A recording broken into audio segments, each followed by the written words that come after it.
नमस्कार, मैं श्यामगिरी। आज के कार्यक्रम में आप सभी दर्शकों का स्वागत है। सुप्रीम कोर्ट पर इस देश की निगाहें आकर के टिक गई हैं, क्योंकि इंसाफ की गुहार सुप्रीम कोर्ट पर ही लोग लगाते हैं। लेकिन सुप्रीम कोर्ट से या सुप्रीम कोर्ट इस देश की उम्मीदों पर खड़ा उतरेगा, यह एक बड़ी महत्वपूर्ण चर्चा है। क्योंकि राहुल गांधी की जो यात्रा निकल रही है, राहुल गांधी की यात्रा से यह तो तय है कि राहुल गांधी को यात्रा इसलिए निकालनी पड़ी क्योंकि इंसाफ नहीं मिला। चुनाव आयोग द्वारा जो लाखों करोड़ों की संख्या में बिहार के अंदर वोटर लिस्ट से नाम काटे गए और जीवित को मृत घोषित किया गया और वोटों में भारी मात्रा में धांधली करके भारतीय जनता पार्टी को फायदा पहुंचाने का कार्य किया गया और एसआईआर पर निष्पक्ष फैसला चुनाव सुप्रीम कोर्ट द्वारा न दिया जाना सुप्रीम कोर्ट सवालों के घेरे में है। इंडिया गठबंधन एकजुट होकर के बिहार में उतरने जा रहा है मैदान के अंदर, और उपराष्ट्रपति जगदीप धनखड़ का गायब हो जाना वह देश के लिए शुभ संकेत नहीं बता रहा है। क्योंकि जगदीप धनखड़ जिस तरह से गायब हुए, जगदीप धनखड़ का गायब होना इस देश को संकट में डालने जैसा है। जब इस देश का उपराष्ट्रपति सुरक्षित न हो तो यह देश कैसे सुरक्षित रहेगा? ऐसी कैसी सरकार है जो उपराष्ट्रपति को गायब कर देती है? तो बाकी लोगों को साथ क्या होगा? इस देश में कैसी सरकार रही है? लेकिन अब जगदीप धनखड़ को लेकर के अलग अलग चर्चाएं चल रही हैं, ढूंढा जा रहा है, खोजा जा रहा है, लापता गुमशुदगी का सब चर्चाएं हो रही हैं। लेकिन उपराष्ट्रपति चुनाव का जो ऐलान हुआ है और उसका पर्चा दाखिला हो चुका है, बी सुदर्शन रेड्डी इंडिया गठबंधन के और सीपी राधाकृष्ण एनडीए गठबंधन के मुकाबले में है। भारतीय जनता पार्टी का कैंडिडेट हारता हुआ देख करके मोदी सरकार कहीं न कहीं लोगों को धमकाने पर उतर आई है, ईडी के छापे मरवाने पर उतर आई है। जिस तरह आम आदमी पार्टी के सौरभ भारद्वाज के घर छापे पड़े, वह एक लोगों को गुमराह और डराने का कार्य। इसीलिए सरकार नया संविधान संशोधन कानून ला रही है, जिससे हर किसी को जेल में डाल सके झूठे आरोप में।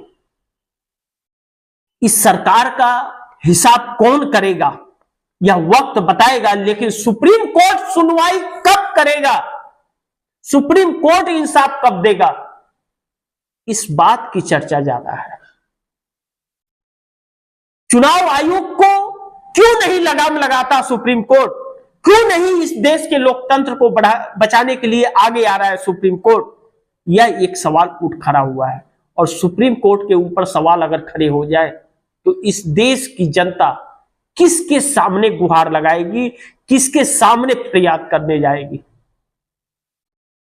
अब ऐसे में राहुल गांधी ने एक जो जनसैलाब उतार दिया है मैदान में, और राहुल गांधी नेतृत्व कर रहे हैं और इंडिया गठबंधन साथ खड़ा है, और एनडीए गठबंधन के लोग, सांसद, भारतीय जनता पार्टी के सांसद जो राहुल गांधी के संपर्क में हैं और जो अंबानी ब्रदर्स के संपर्क में 140 सांसद आ रहे हैं, कैसे बचेगी मोदी सरकार?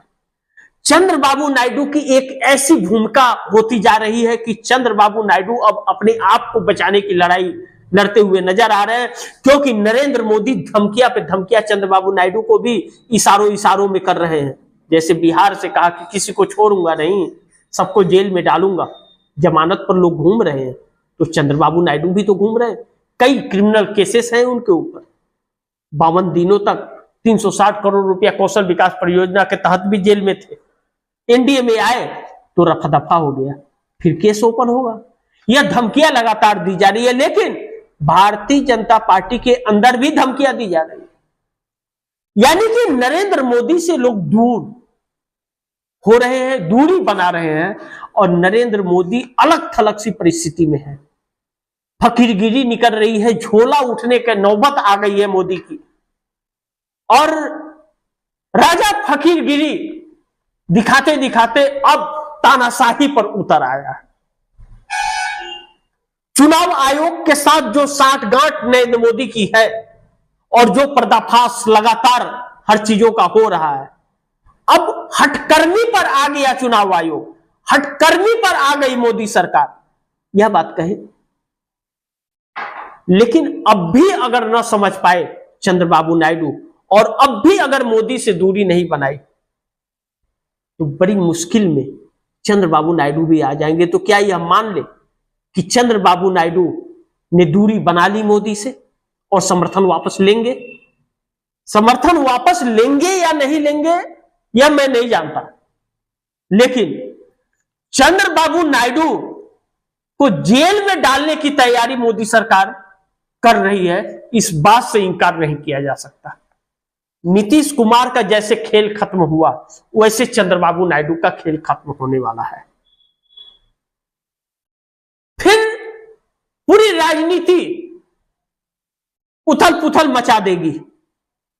मोदी सरकार अपनी सत्ता को बरकरार रखनी चाहती है कि इन सारी समस्याओं से बचा जा सके, लेकिन बच पाएगी इस बात का भी खुलासा बहुत जल्द होने वाला है, क्योंकि उपराष्ट्रपति चुनाव अगर रंगा बिल्ला अमित शाह और मोदी जो डरा धमका रहे हैं इन नेताओं को, उसके बावजूद भी अगर नेताओं ने इनकी नहीं सुनी और उपराष्ट्रपति चुनाव नरेंद्र मोदी का प्रत्याशी हार गया, जैसे कॉन्स्टिट्यूशन क्लब ऑफ इंडिया का हार गया था, संजू बालियान हार गए, तो फिर नरेंद्र मोदी को की कुर्सी छीनने से और नरेंद्र मोदी की सरकार गिरने से कोई ताकत नहीं है जो बचा दे।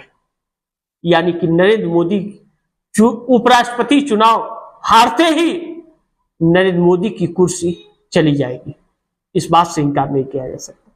देखते हैं आगे क्या होता है, जो भी होगा खबरें आप दर्शकों तक लेकर आते रहूंगा, लेकिन आप दर्शक निगाहें बनाए रखिए। इस खबर को ज्यादा से ज्यादा शेयर कीजिए, अपने दोस्तों को भी कहिए आगे शेयर करें। आपने अगर चैनल को सब्सक्राइब नहीं किया सब्सक्राइब कर लीजिए, अपने दोस्तों को भी कहिएगा चैनल को सब्सक्राइब करें। मिलते हैं फिर अगली खबर के साथ, तब तक के लिए नमस्कार।